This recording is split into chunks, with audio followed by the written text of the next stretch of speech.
Hello বন্ধুরা, কেমন আছো তোমরা? আশা করি ভালো আছো। আজকে আমার ফার্স্ট ব্লগ। তো আজকে আমি যাচ্ছি বইমেলাতে, আর এখানে খুব ঠান্ডা। তাও আমি তোমাদের জন্য যাচ্ছি বইমেলা।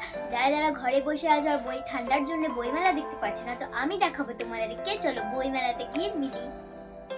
তো চলে গেলাম এন্ট্রি গেটটা বইমেলার। প্রচণ্ড ভিড় ছিল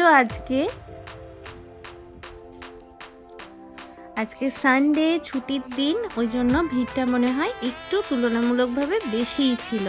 দেখতেই পাচ্ছ চারিদিকে রাশি রাশি খাবার স্টল এবং বইয়ের স্টল কিন্তু রয়েছে।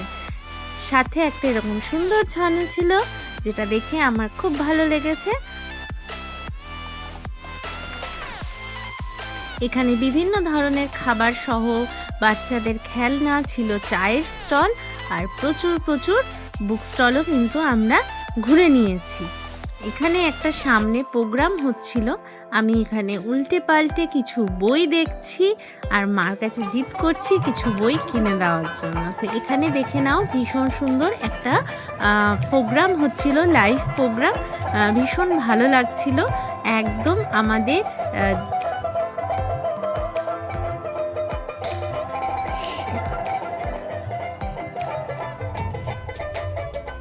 ভীষণ সুন্দরভাবে এই আঙ্কেলগুলো কিন্তু গান গাইছিল, খুব ভালো লাগছিল। এরপর আমি একটা কিনে নিই ড্রয়িং বই, যেখানে আঙ্কেলটা আমার টাকা নিয়ে অনেকক্ষণ ধরে আমাকে দাঁড় করিয়ে রেখেছিল, তারপর আমাকে আমার কিপ চেঞ্জটা বাপাস করে দিয়েছিল।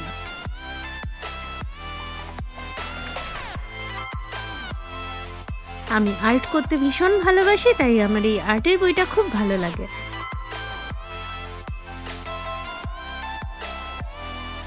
এইখানে আমাদের বিভিন্ন ধরনের স্ট্যাচু করা ছিল। এগুলো মা বলল যে আমাদের বিভিন্ন ধরনের মুখ্যমন্ত্রী যে প্রকল্পগুলো দিয়েছে সেই নিয়ে স্ট্যাচু বানিয়ে দিয়েছিল।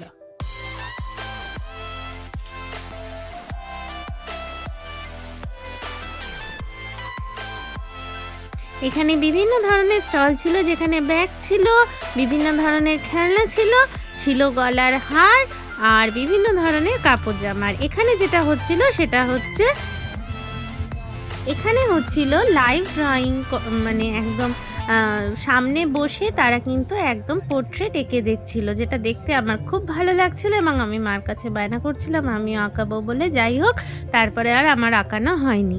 অনেক লাইন ছিল, অনেক ভিড় ছিল। তারপর আমরা চলে যাই এই পোর্শনটায়। এই পোর্শনে একটা বিকেলের ব্যালকনি বলে ভীষণ সুন্দর একটা প্রোগ্রাম ছিল সাথে অনেক বইয়ের স্টল, আর ছিল এখানে সেলফি জোনে আমি ছবি তুলে নিয়েছি। তারপরে দেখো এখানে বিকেলের ব্যালকনিতে এখানে কিন্তু খুব সুন্দরভাবে প্রোগ্রাম হচ্ছিল, যেটা অনলাইভ হচ্ছিল।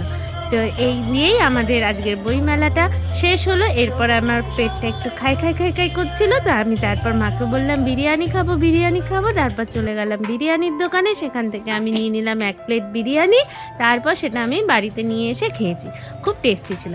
তো তোমাদের যদি ভিডিওটা ভালো লাগে অবশ্যই লাইক, কমেন্ট, শেয়ার করো আর সাবস্ক্রাইব করে দিও চ্যানেলটাকে। আজকের জন্য টাটা, সবাই ভালো থেকো। আবার নেক্সট ব্লগে তোমাদের সঙ্গে দেখা হবে। আমার ফার্স্ট ব্লগ কেমন লাগলো অবশ্যই কিন্তু কমেন্টে সবাই জানিও। টাটা সবাইকে।